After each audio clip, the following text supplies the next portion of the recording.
Bonjour, donc nous allons travailler sur le livre Maths et Matrices, le langage C appliqué aux mathématiques. Alors c'est un wikibook.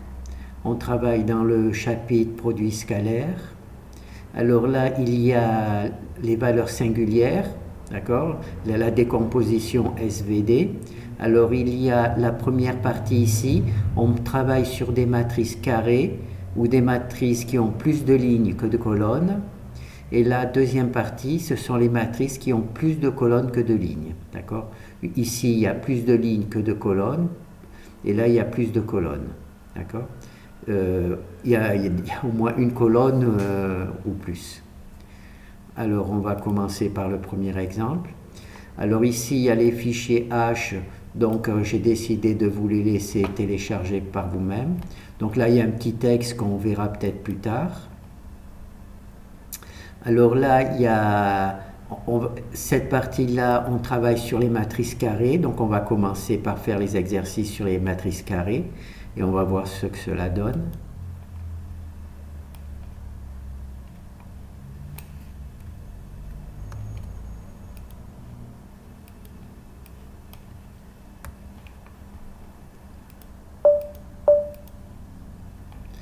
Alors on va prendre une matrice un peu plus grande. Voilà, donc là on a une matrice carrée. Ah, j'ai raté le... Alors ici on va factoriser la matrice B avec la factorisation SVD, d'accord? Il va y avoir une matrice U, une matrice S et une matrice V.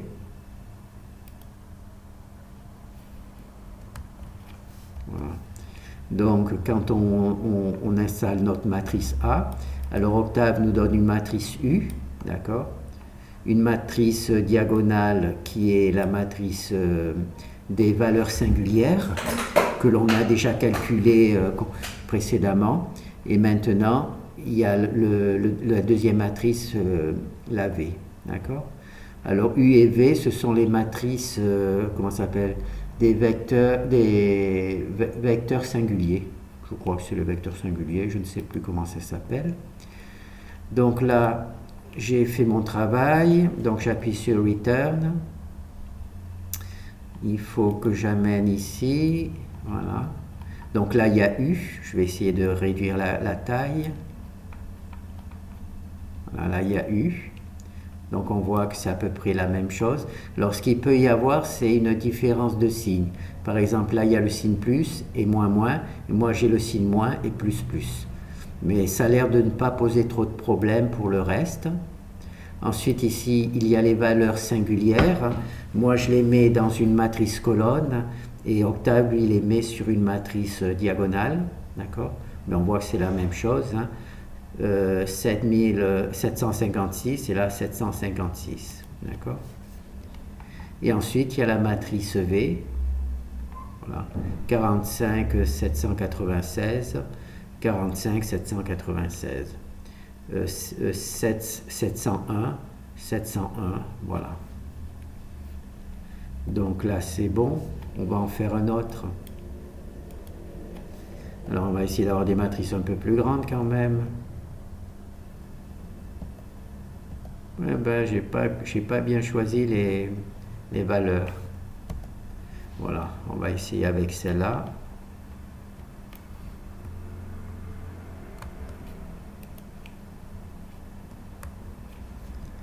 Voilà. Donc il y a la SVD décomposition. Elle décompose la matrice en trois matrices, d'accord? Alors il y a U et V, ce sont des vecteurs, et S, ce sont les valeurs singulières. Alors nous, on va vérifier si on obtient la même chose. Alors on va essayer de réduire un peu. Donc on va commencer par U. Voilà. Voilà, U, on voit qu'il y a à peu près les mêmes valeurs. D'accord? Ce qu'il y a, c'est peut-être au niveau des vecteurs U et V, il peut y avoir des valeurs différentes.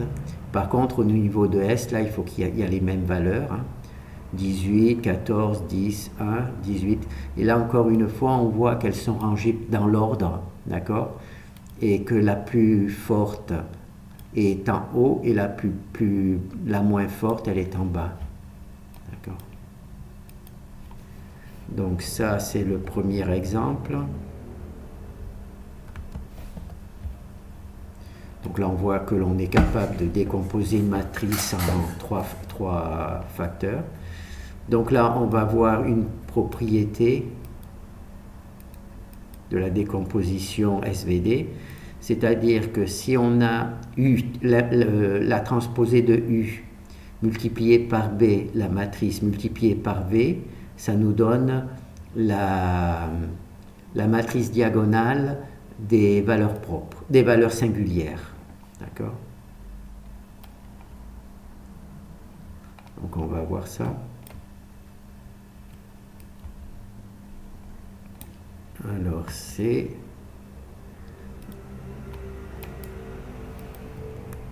voilà. Alors là on a notre matrice A, d'accord. Je ne vais pas faire octave, hein, je vais directement faire les calculs. Alors il y a la matrice U, on fait donc la factorisation U, S et V. Donc là c'est deux vecteurs, et là c'est les valeurs singulières. Et là, quand on multiplie U, le U qu'on a vu précédemment, la transposée de U par la matrice B multipliée par V, on obtient la matrice diagonale une matrice diagonale sur laquelle il y a les valeurs singulières. Donc ici, j'ai calculé les valeurs singulières avec l'algorithme que je vous ai expliqué plus tôt, d'accord. Et là, je l'ai fait simplement à partir des vecteurs U et V et de la matrice B. Donc on va en faire un autre, on va essayer d'avoir une matrice un peu plus grande, voilà. Donc là, on a fait la factorisation SVD. Alors on nous a donné trois matrices, U, S et V, d'accord. Et quand je multiplie la transposée de U par B et par V, j'obtiens une matrice diagonale sur laquelle il y a les valeurs propres, les valeurs singulières. Donc là, on va voir l'exemple. Alors le code. Alors ici, c'est la fonction qui calcule le vecteur U de la décomposition SVD. Ici, c'est la fonction qui calcule le vecteur V de des décompositions SVD. Ici, c'est la fonction que l'on connaît déjà, c'est celle qui calcule les valeurs singulières. Alors, il faut, dans la méthode que j'ai choisie, hein, il y en a certainement d'autres, dans la méthode que j'ai choisie, il faut rentrer la transposée de B. B, c'est la matrice que l'on veut, sur laquelle on travaille. Donc, il faut rentrer la transposée de B dans cette version-là, d'accord, dans la version carré ou de la version où il y a plus de lignes que de colonnes, il faut rentrer la transposée de B. Et ici, pour les valeurs singulières, il faut rentrer B. Ça sera l'inverse quand il y aura plus de colonnes que de lignes. Donc là, on affiche U, là, on affiche V, d'accord. Là, on fait le calcul U, B, V, c'est-à-dire qu'on commence d'abord par calculer la transposée de U, et ensuite on a la transposée de U multipliée par B, ça nous donne UB, et ensuite l'UB, on le multiplie par V, et on obtient cette valeur-là qui est S, d'accord. Et S, c'est une matrice diagonale, sur laquelle il y a, il y a les valeurs singulières, d'accord. Donc il faut se rappeler qu'il faut multiplier par la transposée de U par B et par V pour obtenir la matrice diagonale. Donc là maintenant on va faire le suivant. Alors le suivant, c'est une autre propriété. Donc on va multiplier U par la matrice diagonale multipliée par la transposée de V et on va retrouver B. D'accord? Donc on va voir ça.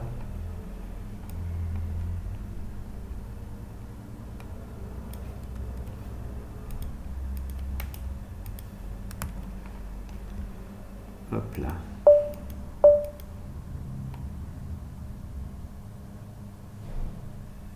Alors ici, on a notre matrice B, d'accord? Je ne les ai pas montrés, mais on a calculé la décomposition, on a décomposé le vecteur B en 3 matrices, U, S et V. Et quand on multiplie U par S et par la transposée de V, on réobtient la matrice B. On va faire 3 exemples. Voilà. Voilà, un deuxième exemple, hein, toujours. Donc là, il y avait deux petits codes à se rappeler, hein, celui de l'exercice précédent et celui-ci. Et voilà encore un exemple. Voilà. Donc quand on a notre matrice B, on applique la décomposition SVD, on obtient 3 matrices USV. Si on multiplie U par S et le résultat par la transposée de V, on retrouve la matrice. Donc là, on va voir le code. Alors, ici, on calcule U, d'accord? On applique la décomposition SVD. Donc là, on calcule d'abord U, d'accord? C'est pas une fonction qui fait les 3 décompositions, c'est une fonction qui fait une décomposition d'abord U, d'accord? Il faut utiliser là aussi, comme je vous ai montré, c'est la transposée de B et pas de B. Donc on veut la décomposition singulière de B, mais quand on appelle la fonction pour calculer U, il faut utiliser la transposée de B, d'accord? C'est malheureusement une erreur que j'ai faite dans la construction de la fonction. J'aurais dû faire attention qu'on rentre B, pas BT, mais d'un autre côté, c'est pas une mauvaise idée. J'ai trouvé en fin de compte, je vous expliquerai ça plus tard. Donc ensuite, ici, c'est le deuxième vecteur. Donc il y a 3 vecteurs U, V et S. Donc là, c'est le vecteur U, là, c'est le vecteur V, d'accord? Et on introduit la transposée de B et on obtient V, d'accord? Ensuite, pour obtenir S, la matrice diagonale avec les valeurs singulières, bon, moi, vous rappelez, je calcule, je trouve en colonne, donc j'utilise cette formule, c'est-à-dire que je multiplie la transposée de U par B et par V, et j'obtiens la matrice diagonale, c'est celle-ci, hein. Donc d'abord, je transpose U, et ensuite, je prends UT multiplié par B, et ensuite, ce UT multiplié par B, je le multiplie par V. C'est ici. Et là, j'obtiens la matrice diagonale avec les valeurs propres. Mais moi, ce que je veux, c'est naturellement de recalculer B. Alors, j'ai calculé U ici. D'accord? C'est bon. Je l'ai. J'ai calculé U ici. J'ai calculé S ici. Donc, d'accord? J'ai calculé S ici. Et j'ai calculé V ici, et la transposée de V, ici, j'ai calculé la transposée de VT. Donc là, je fais la multiplication U par S, ça nous donne US, et le US, je le multiplie par la transposée de T, et ça me donne B2, et B2, naturellement, c'est la même chose que B. Voilà, B2, c'est la même chose que B. Voilà. Donc on va juste revoir un truc. Voilà. Donc là, pour faire plus simple, j'ai juste mis on voit B, c'est la valeur qui est donnée au départ, et cette multiplication qui redonne bien B.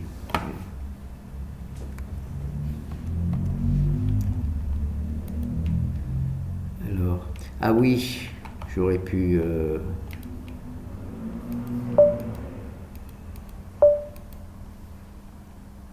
Ah non, je ne peux pas le faire, je suis idiot. Je suis idiot. Oui, je peux peut-être le faire ici. Alors, pour obtenir B, je multiplie 3 matrices. et une matrice diagonale. Vous vous rappelez, quand on travaillait avec les valeurs propres, on se retrouvait ici avec la matrice des valeurs propres. D'accord? Et là, c'est la matrice des vecteurs, des valeurs singulières. Donc, si on modifie cette valeur, par exemple, si je prends l'inverse de cette valeur, je vais obtenir l'inverse de B. D'accord? Et si B est carré, mais si B n'est pas carré, ça sera le pseudo-inverse que je vais obtenir. Voilà, donc là, c'est bon.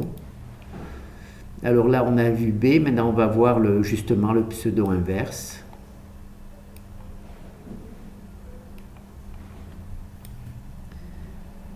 Voilà, la factorisation d'une matrice, certaines factorisations permettent de faire des calculs d'une manière un peu différente de ce que l'on a appris précédemment. Alors là, il y a notre matrice B. Alors on va calculer la pseudo-inverse.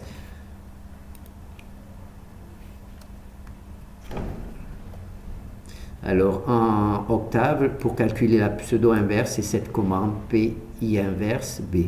D'accord? Donc là, il est là.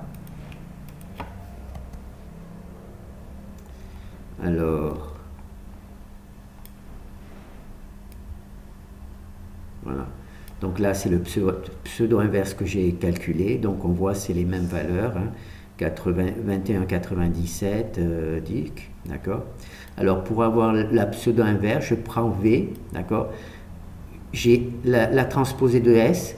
D'abord j'ai S. Vous vous rappelez, S c'est, comment ça s'appelle, notre matrice des diagonales des valeurs singulières. J'en prends la transposée. D'accord? Et ensuite je calcule l'inverse. C'est marrant que je prenne la transposée d'une matrice diagonale, mais parce que ça ne doit pas changer grand-chose, mais c'est comme ça. Donc j'en prends l'inverse et j'obtiens, voilà, je prends l'inverse. Pour prendre l'inverse d'une matrice diagonale, il suffit de prendre l'inverse de chacun des coefficients et multiplier, et on obtient la truc inverse. Et quand je multiplie la pseudo-inverse par B, j'obtiens la matrice identité. Voilà. Exactement comme... donc là, on va en faire un autre. Alors, il ne faut pas que j'oublie de copier le texte. Voilà. Et voilà, donc là, vous voyez, on a le truc. Donc, on va juste regarder. Puis les autres, il n'y aura pas besoin de vérifier, puisqu'il y a la multiplication qui permet de vérifier que la matrice pseudo-inverse multipliée par B donne bien la matrice identité. Donc là, c'est donné sous forme scientifique. Alors, il y a 2, 369.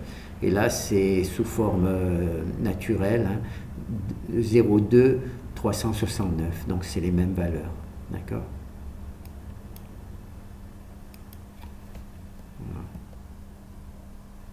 Voilà, donc là, on voit... Hein, la pseudo-inverse multipliée par la truc, on obtient toujours la matrice identité. Donc on va voir le code. Bon, ben, je vais fermer, ça fera moins de choses. Alors, on est ici. Donc on utilise la fonction, cette fonction qui calcule le vecteur U de la décomposition SVD. D'accord? Il faut naturellement rentrer comment ça s'appelle, la transposée de B pour ce type de matrice, hein, les matrices carrées et les matrices qui ont plus de lignes que de colonnes. Ensuite, je vais calculer le vecteur V de la SVD décomposition, donc c'est là. Là aussi, j'utilise la transposée de B, d'accord? Alors ici, je calcule, c'est ce petit truc, parce que moi, les vecteurs, les valeurs singulières, je les ai en colonne. Donc ici, ça me permet d'avoir la matrice diagonale des valeurs singulières. D'accord? Je multiplie UT, le U que j'ai récupéré ici, soit sa transposée, multiplié par B et multiplié par V.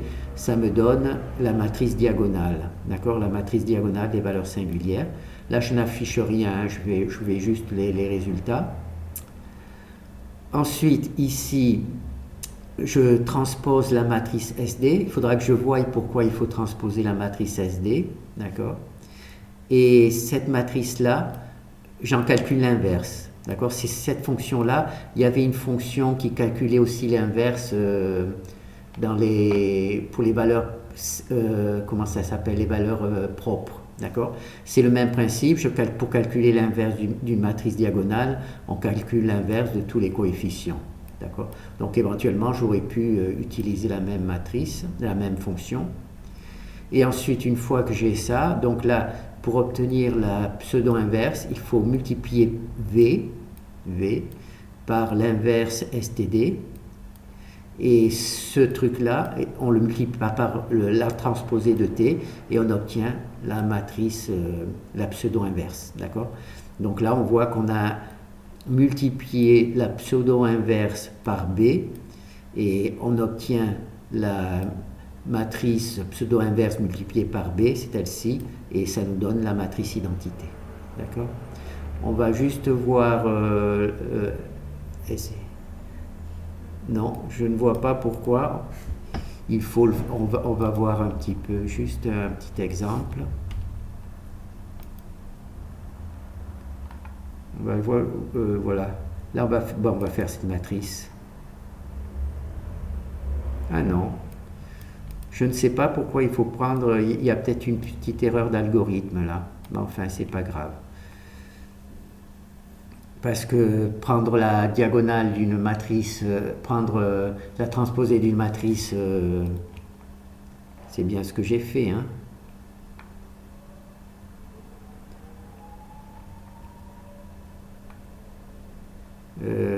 La transposer,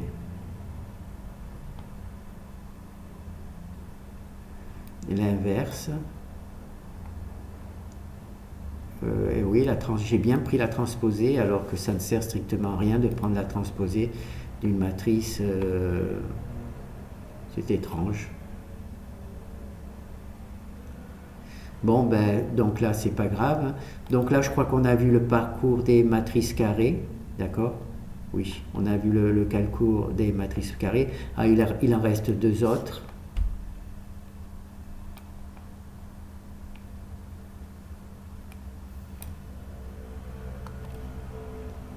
Deux petits exemples.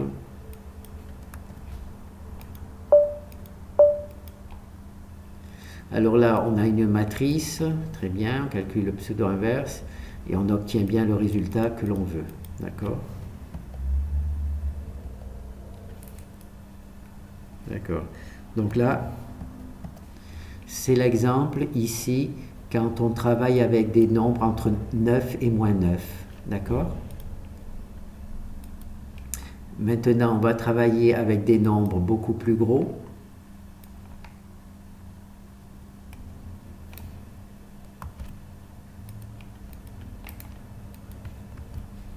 Alors les nombres sur lesquels on va travailler, c'est des nombres qui sont... Oh là, je n'ai pas recopié le bon exemple.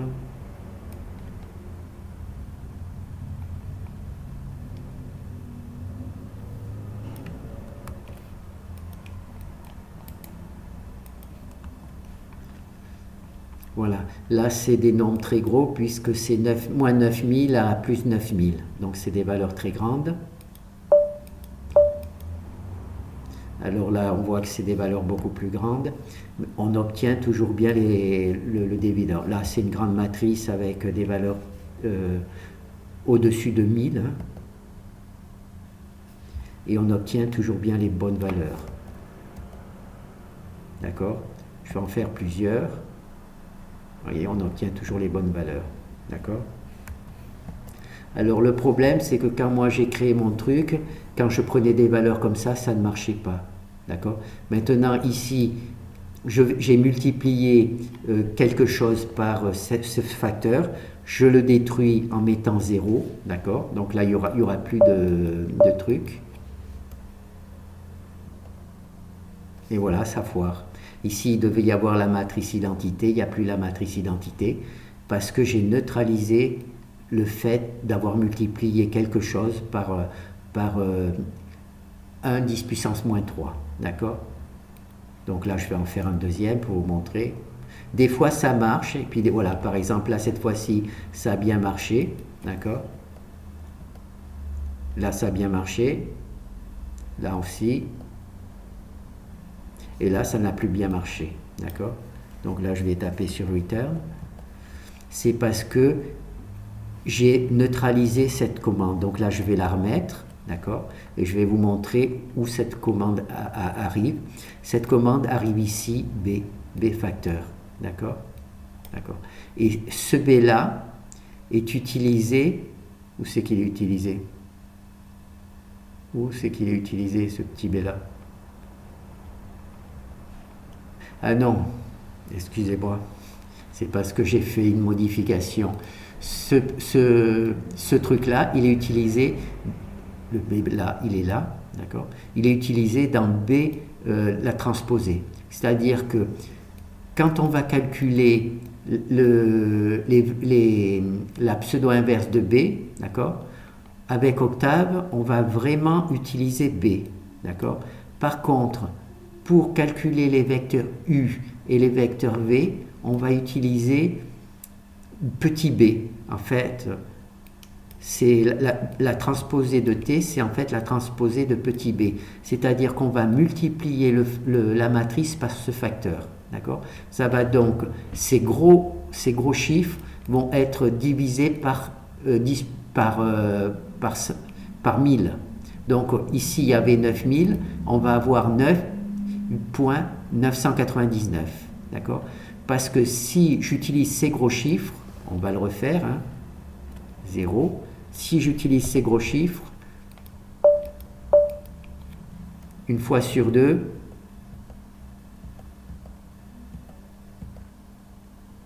voilà, une fois sur deux, ça plante, ça ne marche pas, d'accord? Si je mets maintenant les valeurs normales, voilà. Ce qu'il faut voir, c'est juste qu'ici, il y a bien la diagonale, hein, la matrice diagonale. Voilà. J'en fais plusieurs pour vous montrer que quand j'ai corrigé, j'ai plus ce problème de matrice diagonale qui est détruite. D'accord? Voilà. Donc là, on voit que ça a l'air de bien marcher.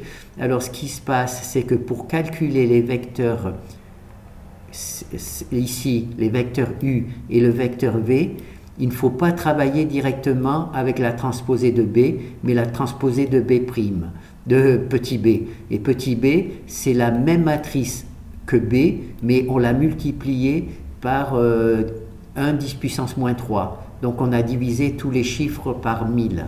D'accord? Tous les chiffres, là, on les a divisés par 1000. Et dans ce cas-là, les vecteurs U et V, les deux calculs de ces deux vecteurs se font correctement. D'accord? Et ce n'est pas un problème parce que ce sont des vecteurs. D'accord? Donc des vecteurs, si on les multiplie tous les coefficients d'un vecteur par 2, c'est toujours le même vecteur. D'accord? On peut multiplier par 3, par 5, par 10, c'est toujours le même vecteur. D'accord? Il aura la même efficacité. La preuve, c'est que je viens de vous le montrer. D'accord? Donc ici, au lieu d'utiliser directement la transposée de B, hein, la transposée de B ici, ce qu'on fait, c'est on utilise la transposée de petit b. Et petit b, c'est tout simplement B qu'on a multiplié par un facteur 10 puissance moins 3. 10 puissance moins 3. D'accord? Ça permet de passer ces chiffres qui sont de 9999 à 9,999. Et cette différence fait que tout fonctionne correctement. Si vous n'appliquez pas ce facteur quand vous avez des valeurs d'une certaine taille, cela ne fonctionnera pas. D'accord? Donc là, c'est bon. Hein. Sinon, c'est la même méthode. Voilà, on a notre matrice B. La matrice B est normale. Et voilà. Par contre, pour pour les vecteurs propres, ah oui, mais ils ne se voient pas. Non, là, ils ne se voient pas. Mais pour les vecteurs propres, il faut utiliser le vrai B, hein, pas le B petit b, d'accord? Il faut utiliser le vrai B. Mais là, je ne l'ai pas puisque je le calcule en utilisant S, d'accord? Ben, d'ailleurs, voilà, pour calculer la matrice des valeurs singulières, c'est-à-dire la matrice diagonale, j'utilise vraiment B, le vrai B avec les gros chiffres 999, d'accord? Je n'utilise les petits b, c'est-à-dire bt, la matrice des transposés, avec petit b, uniquement pour l'appel de ces deux fonctions. Celle qui calcule le vecteur u de la SVD décomposition et celle qui calcule le vecteur v de la SVD décomposition. D'accord? Juste ces deux trucs. C'est en étudiant ces deux fonctions que l'on comprendra pourquoi. Bon, ben je pense que c'est bon, hein, on a fait... là, c'est la partie carrée, d'accord? Et ensuite, on va voir la partie où les matrices ont plus de lignes que de colonnes, d'accord? Vous voyez là, par exemple, on peut faire ces 90 999, d'accord? C'est un nombre très très grand, d'accord? Alors que avec 1000, si je n'utilisais pas la méthode des facteurs, je ne pourrais pas avoir, alors que là je peux avoir le résultat. Nous verrons ça dans la prochaine vidéo. Merci.